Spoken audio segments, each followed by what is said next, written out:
Log entry. Day 215. I have a rule about unknown corporate logos spray-painted on flooded junction boxes 2 miles underground in a mine shaft that is slowly being eaten by a quantum anomaly. The rule is, do not touch them.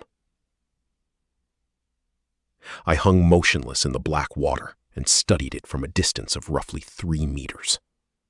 My helmet light held steady on the junction box.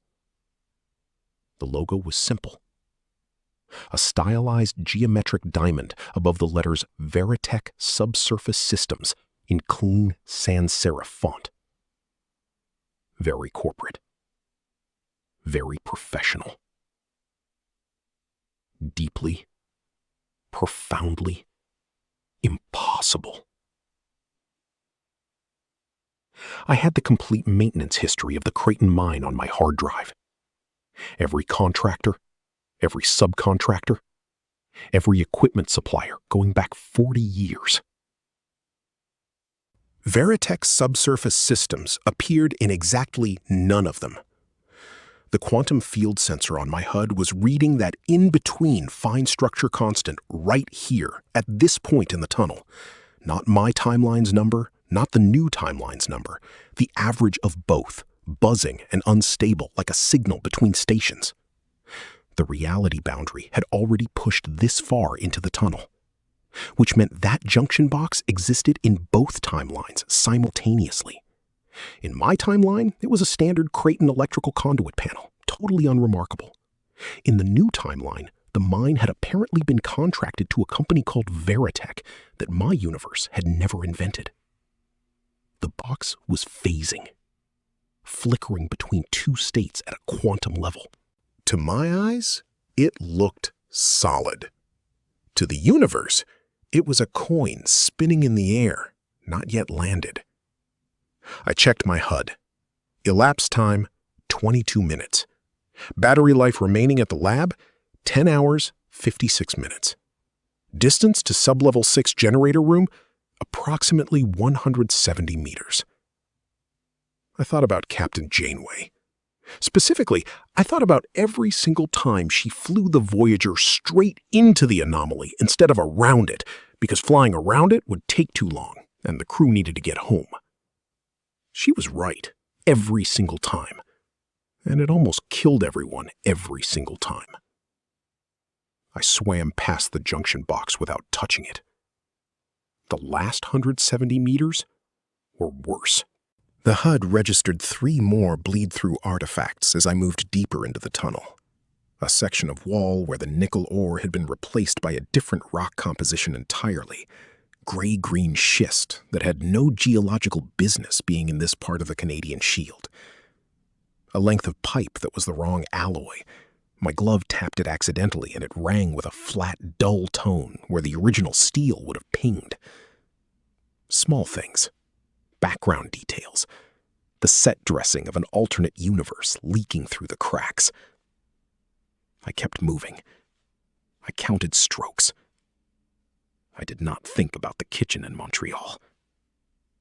At the 380-meter mark, the tunnel opened up.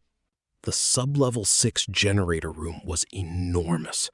A natural cavern the original mine operators had expanded and reinforced with concrete pillars and steel I-beams. It was also approximately 40% flooded, meaning I could stand on the equipment gantry if I could find it, which I could, because my helmet light caught the yellow-painted safety railing glinting just below the waterline about 6 meters ahead. I hauled myself up onto the gantry, dripping, gasping, and deeply grateful to be vertical again.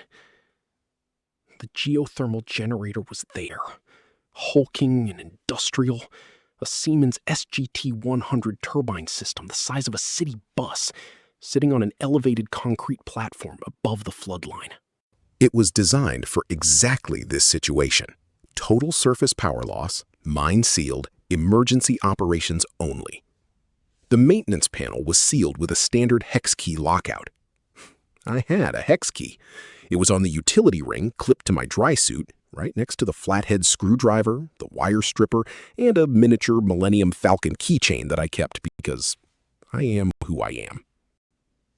I cracked the panel. Inside was a sequence of manual start switches and a fuel status display.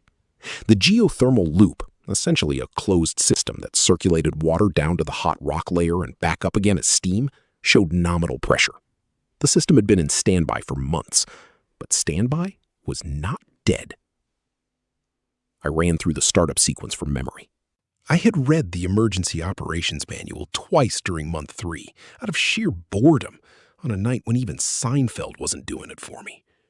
George Costanza's parking space disputes had lost their luster somewhere around the 4-month mark. Switch 1, fuel loop isolation valve, open. Switch 2, pre-ignition thermal bypass, engaged. Switch 3, turbine governor, set to manual. Switch 4, primary ignition. I held my breath and flipped it. The turbine coughed. A deep, resonant vibration moved through the concrete under my boots, through the gantry railing, up through my gloves and into my teeth. The fuel loop hissed and gurgled as superheated steam hit the cold turbine housing. For 6 horrible seconds, nothing happened. Then the turbine caught. The sound was immense, a rising whine that became a roar that became a steady, powerful thrum that I felt in my sternum. The generator output panel lit up green. 3 megawatts of geothermal power, available for distribution. Yes! I shouted in French, which is not something I will be repeating in print. I pulled the heavy-gauge power cable I had spool carried in a pack on my back and jacked it into the emergency distribution port. This would carry 3 megawatts directly back through the tether channel to my lab. Enough power for the decoherence array. Enough power to push the reality boundary back. Enough power to save my timeline. I allowed myself exactly 4 seconds of relief. Then I hit the gantry lights. The emergency fluorescents flickered on across the entire cavern. Long, buzzing strips bolted to the ceiling, casting everything in flat white light. For the first time, I could see the full generator room, not just the cone my helmet lamp had been showing me. The generator was exactly where it should be. The gantry was exactly where it should be.